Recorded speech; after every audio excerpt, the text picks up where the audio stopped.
आप देख रहे हैं KS न्यूज चैनल। नमस्कार साथियों, मैं आपका दोस्त पंकज शर्मा आज फिर एक वीडियो लेकर आया हूं।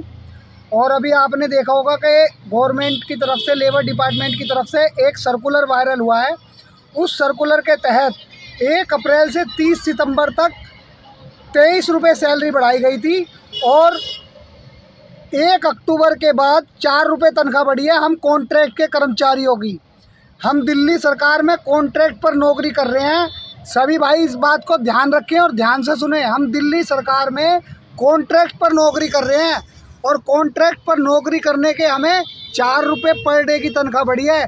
सबसे पहले तो आतिशी जी को, अभी एक बेटी है, उस बेटी को लंदन ऑक्सफोर्ड यूनिवर्सिटी पढ़ने भेजूंगा। और मेरी बात सुन लीजिए, हम जितने भी कर्मचारी हैं, आपने मेरा अभी 4 दिन पहले एक वीडियो वायरल हुआ, उस वीडियो को वायरल करने के बाद मेरी रिपोर्ट बनवाई डिपो से और रिपोर्ट के अंदर मेरे से जवाब पूछा कि आपने डिपो के अंदर कैसे वीडियो बनाई। अरे अब मैं डिपो के अंदर नहीं हूँ, अब मैं डिपो से बाहर हूँ, बाहर।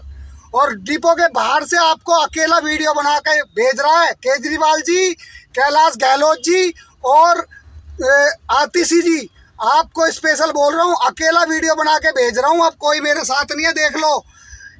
आप या तो मुझे अकेले को फांसी दे दो, अकेले को मैं फांसी खाने के लिए तैयार हूँ, परंतु दिल्ली में कार्य कर रहे इन समस्त कॉन्ट्रैक्ट के कर्मचारियों के लिए थोड़ा सा भला कर दो, थोड़ा सा भला कर दो। आपसे हाथ जोड़ के प्रार्थना है, कहीं ऐसा ना हो कि हम कर्मचारियों में 1-2 को अपनी बलि देनी पड़ जाए और उस बलि के बदले में दिल्ली सरकार को बहुत पछताना पड़ेगा, क्योंकि ये कॉन्ट्रैक्ट का कर्मचारी है। आपने दिल्ली की जनता को ये बताकर कि मैं डीटीसी की बसें लेके आ रहा हूँ, एक भी डीटीसी की बस नहीं लेके आए हो, एक भी डीटीसी की बस। अगर डीटीसी की बस लेके आए हो तो इनमें कर्मचारी, इनमें ड्राइवर डीटीसी का क्यों नहीं आज तक लगाया? इन ड्राइवरों को धक्के खाने के लिए मजबूर कर दिया। 40 से 50 किलोमीटर इनके ट्रांसफ़र कर दिए। इतनी दूर आने जाने में 2 घंटे, 2.5 घंटे जाने में और 2.5 घंटे आने में लग जाते हैं। पूरा दिन नौकरी करने के बाद बर्बाद हो जाते हैं और शाम को आकर रुपए कितने मिलते हैं? 823 रुपये। 823 रुपये मिलते हैं। इन 823 रुपये से मैं अपने बच्चों के लिए क्या कर सकता हूँ? कुछ नहीं कर सकता। एक ईंट नहीं लगा सकता अपने मकान के अंदर, एक ईंट भी। दिल्ली के अंदर परमानेंट कर्मचारी कितने हैं? उन कर्मचारियों को तो आप तनख्वाह देते हो 1-1 लाख रुपए और हमारे को 20,000 रुपये तनख्वाह देने में जोर पड़ता है, जो कि पूरे दिन दिल्ली की पब्लिक को ढोते हैं। दिल को मत सताओ। अगर आपने हम कर्मचारियों के लिए आज समान काम समान वेतन लागू कर दिया तो तहे दिल से आपका स्वागत है और उस स्वागत में हम दोबारा से आपकी सरकार वापस लेके आएंगे।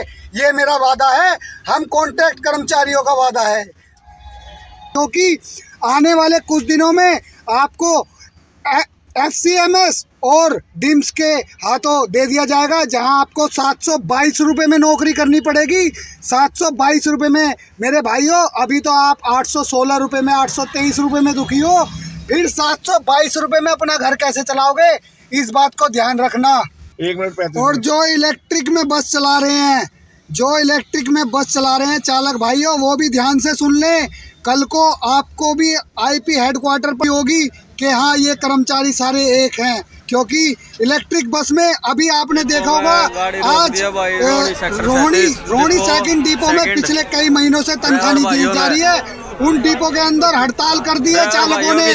तो सभी भाई ध्यान रखो, सबका वक्त खराब होने वाला है। सभी को आना, हाथ जोड़ के आपसे प्रार्थना है। ये एक छोटा सा कर्मचारी आपका भाई आपसे हाथ जोड़ के प्रार्थना करता है, सबको आना है। क्योंकि एक राकेश टिकैत के कहने से इतना पूरा हिंदुस्तान इकट्ठा हो गया था।